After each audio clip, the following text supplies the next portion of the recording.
বিশাল বড় আর পাশে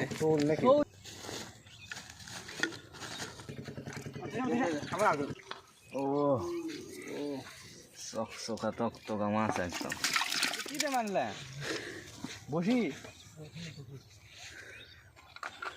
বাপরে কপাল মাল আলার কপালটা ঘষে নে।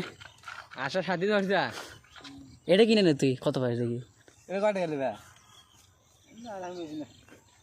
কাটা ভাঙিয়ে আছে রে বেশ হয়ে দে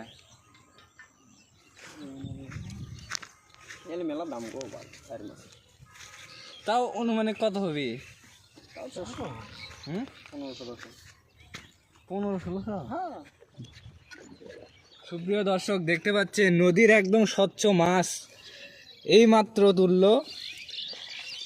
জেলে ভাইয়েরা 350 টাকা দাম বলতেছে, আমি 200 টাকা বললাম, দিচ্ছে না। কত হলে নেওয়া যায় কমেন্টে মতামত জানান।